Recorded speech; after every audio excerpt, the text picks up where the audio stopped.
chicos y chicas de Contracorriente, gracias por acompañarnos un miércoles más en el video de esta semana.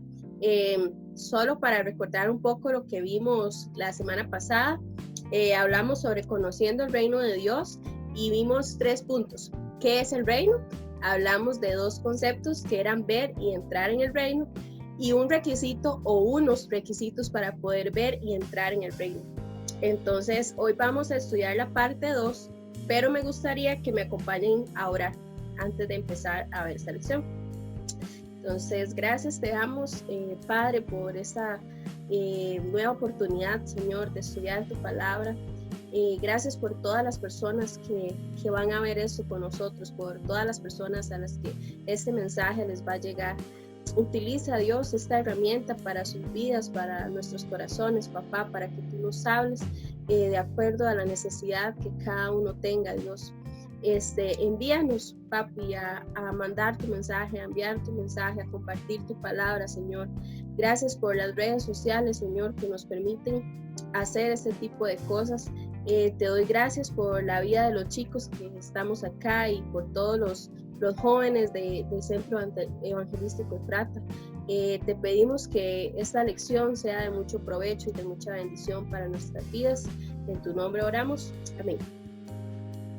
Bueno, entonces, como les estaba contando, hoy vamos a ver Conociendo el Reino de Dios, parte 2.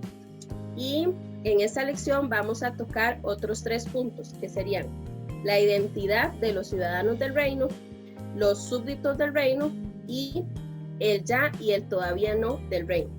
Entonces, esos son los 3 puntos que poco a poco vamos a ir estudiando. El pasaje principal de esta lección se encuentra en Lucas 17, del 20 al 25, que lo tengo aquí, entonces voy a leerlo para ustedes. Dice: los fariseos le preguntaron a Jesús cuándo iba a venir el reino de Dios, y él les respondió: la venida del reino de Dios no se puede someter a cálculos. No van a decir, mírenlo acá, mírenlo allá. Dense cuenta que el reino de Dios está entre ustedes.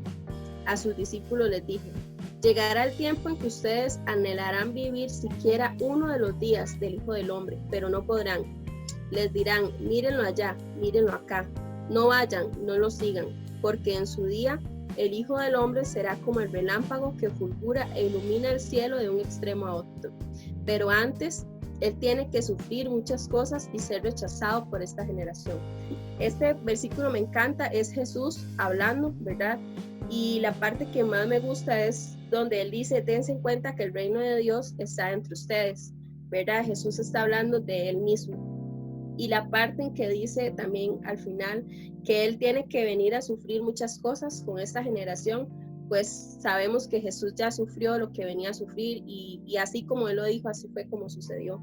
Entonces, creo que más adelante vamos a volver a tocar este pasaje. Entonces, quiero leerles una pequeña introducción que tengo aquí y dice: el reino de Dios nos da identidad de ciudadanos, pero es necesario comprender los tiempos que ya vivimos en este reino y los que vendrán como cumplimientos de promesa y consumición del plan de Dios. Mientras estos tiempos llegan, el rey ejerce desde ya su autoridad sobre la vida de aquellos que son ciudadanos, pero a la vez súbditos del reino. Entonces, vamos a ver la primera parte. Sí, el punto 1 lo llamamos la identidad de los ciudadanos del reino. Entonces, para este punto quisiera como que leyéramos Mateo 5, 14 al 16, que lo leo para ustedes. Ustedes son la luz del mundo, como una ciudad en lo alto de una colina, que no puede esconderse. Nadie enciende una lámpara y luego la pone debajo de una canasta. En cambio, la coloca en un lugar alto, donde ilumina a todos los que están en la casa. De la misma manera, dejen que sus buenas acciones brillen a todos los que alaben al Padre Celestial. Entonces me encanta este pasaje, ¿verdad? Porque, bueno, primero nos da una identidad que es parte del reino que somos, o la ciudadanía que somos luz de este mundo, ¿verdad? Hay que entender también algo que es de Dios o de Jesús, es donde emana la luz. y nosotros somos como un resplandor de esa luz que Dios nos da. Entonces Dios nos da como ese privilegio de poder brillar, pero por sus obras. Y al final de todo, ¿verdad? Me encanta también porque es como para proclamarlo a Él, para que todos puedan alabar a Dios. Entonces también quisiera, y dice en ese mismo pasaje, que la luz no se pone debajo de una mesa, sino que se pone encima de la mesa para que todos la puedan ver brillar. Y eso nos da como que no es una acción anónima, sino que es más bien como hay que exponerla. Y me encanta este pasaje que está en Juan 19:38, que lo leo para ustedes también. Dice: más tarde, José Arimatea, quien había sido un discípulo en secreto de Jesús, por temor a los líderes judíos, pidió permiso a Pilato para bajar el cuerpo de Jesús. Cuando Pilato concedió el permiso, José fue a buscar el cuerpo y se lo llevó. Entonces este pasaje también me encanta porque dice que José de Arimatea, él estaba como escondido, como que era un discípulo de Jesús, como que creía en Jesús, pero tenía miedo de los líderes judíos. Entonces él decidió, como cuando ya vio a Jesús en la cruz muriendo y todo, ¿verdad? Él decidió como rebelarse, él decidió no ser anónimo y más bien se expuso al frente de todas las personas. Entonces me gusta mucho como este relato de José, ¿verdad? Porque él se expone ante todo el mundo y ya deja como ese anonimato que tenía. Y como les mencionaba antes, ¿verdad? Debemos demostrar estas hermosas acciones o las obras a los hombres para que glorifiquen a Dios. Y es lo último que decía ese pasaje del 16. Decía: de la misma manera dejen que sus buenas acciones brillen a la luz de todos, para que todos alaben al Padre Celestial. Y el punto clave ahí, ¿verdad? Lo repito, es que podamos alabar al Padre Celestial, como todos juntos en una sola familia. También vamos a ver este pasaje que está en Mateo 5:13, que lo leo para ustedes, hablando sobre la sal. Dice: ustedes son la sal de la tierra, pero ¿para qué sirve la sal si ha perdido su sabor? ¿Pueden lograr que vuelva a ser salado? La descartarán y la pisotearán como algo que no tiene ningún valor. Entonces hay que entender algo que se usaba la sal en este momento. La sal se usaba para revestir el piso de un horno de barro o un horno como de tierra. Y este horno, esta sal lo que hacía era que ayudaba a que el fuego, la temperatura se mantuviera, como que eso no fuera como algo que se fuera rápido, o sea, como que ayudaba a que preservar ese calor. Entonces, así debemos de ser nosotros, ¿verdad? Tener mantenida la llama o ese calor, ¿verdad? Del evangelio y esparcirlo a los demás. Y hay una pregunta ahí, ¿verdad? Que está en Lucas 14:35, que dice como: ¿qué sucede si se pierde el sabor? Y le leo a ustedes el pasaje de Lucas. Dice: la sal es buena, pero cuando pierde sus capacidades se tira a la basura, pues ya no sirve ni para el horno de barro, ni para hacer combustible con el estiércol. Si en verdad tienen oídos, presten mucha atención. Entonces me gusta esto, ¿verdad? Porque vemos que la sal, ¿verdad? Que Dios nos da esa ciudadanía, esa identidad, es buena, dice, y es como para preservar ese calor, pero no hay que dejar que eso se desperdicie, y es el evangelio. No hay que dejar que ese evangelio que Dios nos da se desperdicie y sea tirado, más bien que sea para mantener el calor y la llama del Espíritu. Entonces vamos a ver con el siguiente punto. El siguiente punto, número 2, se llama los súbditos del reino. Para esto vamos a leer Lucas 19, del 11 al 27, donde Jesús nos va a aclarar de una forma muy ilustrada el concepto del reino y la posición que tenemos en este. Les voy a leerlo para ustedes. Dice: como la gente lo escuchaba, pasó a contarles una parábola, porque estaba cerca de Jerusalén, y la gente pensaba que el reino de Dios iba a manifestarse en cualquier momento.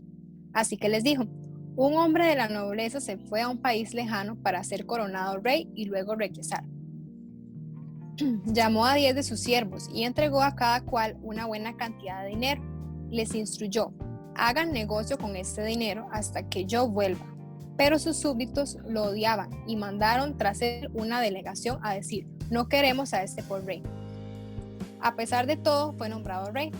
Cuando regresó a su país, mandó a llamar a los siervos, a quienes había entregado el dinero, para enterarse de lo que habían ganado. Se presentó el primero y dijo: Señor, su dinero ha producido 10 veces más. Hiciste bien, siervo bueno, le respondió el rey, puesto que has sido fiel en tan poca cosa, te doy el gobierno de 10 ciudades. Se presentó el segundo y dijo: Señor, su dinero ha producido 5 veces más. El rey le respondió: a ti te pongo sobre 5 ciudades. Llegó otro siervo y dijo: Señor, aquí tienes su dinero, lo he tenido guardado envuelto en un pañuelo. Es que le tenía miedo a usted, que es un hombre muy exigente, toma lo que no depositó y cosecha lo que no sembró. El rey le contestó: siervo malo, con tus propias palabras te voy a juzgar. Así que sabías que soy muy exigente, que tomo lo que no deposité y cosecho lo que no sembré. Entonces, ¿por qué no pusiste mi dinero en el banco para que al regresar pueda reclamar los intereses? Luego dijo a los presentes: quítenle el dinero y dénselo al que recibió 10 veces más. Señor, protestaron, ella tiene 10 veces más. El rey contestó: les aseguro que a todo el que tiene se le dará más, pero al que no tiene se le quitará hasta lo que tiene.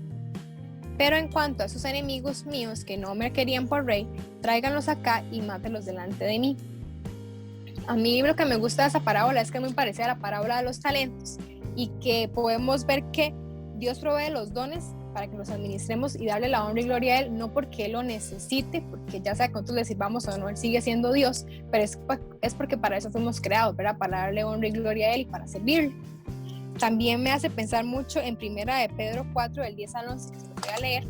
Dice: cada uno ponga al servicio de los demás el don que haya recibido, administrando fielmente la gracia de Dios en sus diversas formas, ¿verdad? Esta parábola también lo que me refleja es cómo Dios nos instruye a vivir mientras esperamos su segunda venida, ¿verdad? Que es sirviéndole, que es administrando todo lo que Él nos da. Y también, por último, quiero leerles algo que encontré que me gustó muchísimo, que dice: recordemos que la recompensa por un servicio fiel no es el descanso, sino más servicio, y esto es completamente agradable para el siervo de Dios. Por eso, como conclusión, quiero decirles que cuando leemos esta parábola, con qué súbdito nos identificamos, ¿verdad? Si con el primero, con el segundo, con el tercero, como para que nos podamos identificar y poder como reflexionar qué clase de hijo estamos siendo. Ahora vamos a hablar en el tercer punto, donde vamos a ver el ya del reino y el todavía no. Entonces, como el primer punto, vamos a ver el ya del reino. Entonces, me gustaría que leyéramos Lucas 17:20. Dice: un día los fariseos le preguntaron a Jesús: ¿cuándo vendrá el reino de Dios? Jesús les contestó: no pueden descubrir el reino de Dios por medio de señales visibles. Nunca podrán decir el reino de Dios está aquí, está por allá, porque el reino de Dios está entre ustedes. Y esto me lleva, o podemos ver que la venida de Jesús va a traer el reino de Dios a una realidad presente. Este es el ya del reino, esto es lo que estamos viviendo ahorita.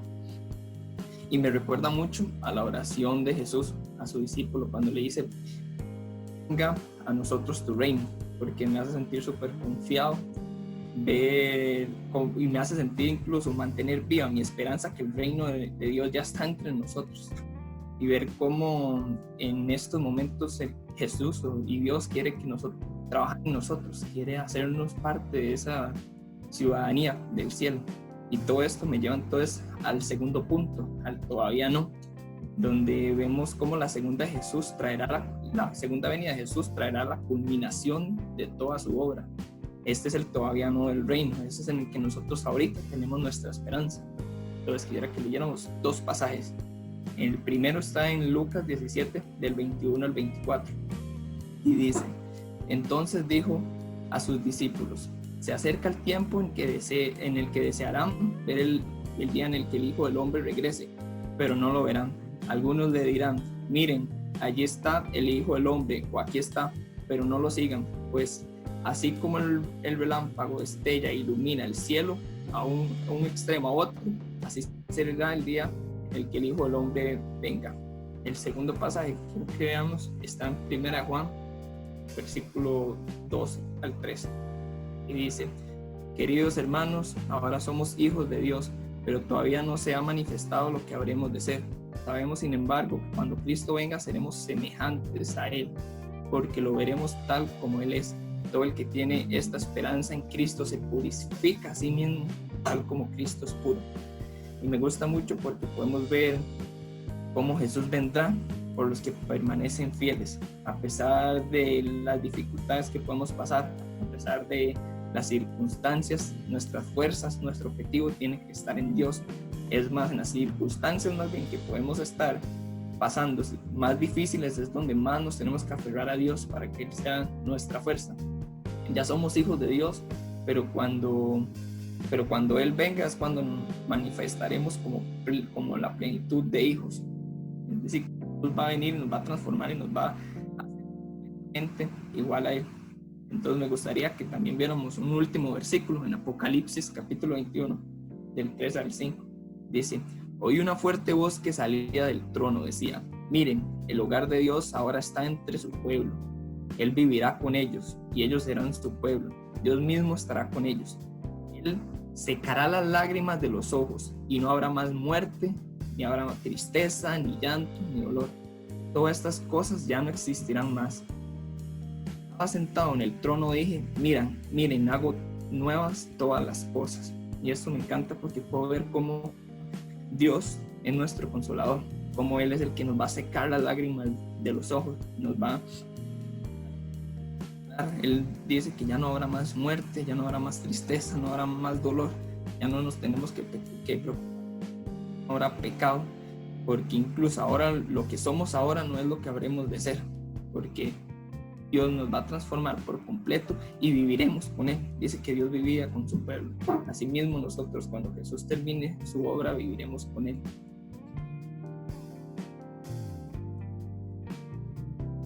Gracias, Jeff. Bueno, esos eran los 3 puntos que íbamos a ver en esta lección. Tengo 2 preguntas de reflexión. La primera es: ¿cómo debería de ser el estilo de vida de una persona que es invitada a vivir en un país ajeno al suyo? Entonces, esta pregunta me lleva a pensar cómo debería de ser mi comportamiento en este mundo, ¿verdad? En este mundo también me lleva a pensar en, creo que es Romanos, que nos llama que somos embajadores de Cristo, ¿verdad? Que hace un embajador representar su país en otro lugar. Entonces, nosotros somos responsables de representar a Cristo, de representar a Jesús en este mundo. Entonces, ¿cómo debería de ser nuestro comportamiento acá mientras esperamos a que Él vuelva por nosotros? El reino de Dios es algo que estamos disfrutando ya. La vida eterna es algo que nosotros estamos disfrutando ya, y estoy segura que todos anhelamos esa segunda venida, ¿verdad? De Él por nosotros y poder disfrutar de todo lo que Jeff nos está contando. Entonces, reflexionemos en esa pregunta: ¿cómo está siendo nuestro estilo de vida o cómo está siendo mi comportamiento en este mundo mientras esperamos a que Jesús vuelva por nosotros? Y la segunda pregunta es: ¿se considera usted un siervo y considera que tiene un amo a quien obedecer? ¿Consideramos cada uno de nosotros que somos siervos de Dios y que Él es nuestro amo y tenemos que obedecerle? Entonces, son preguntas muy sencillas y que yo creo que se nos olvidan, ¿verdad? Entonces, ojalá puedan reflexionar en eso durante esta semana.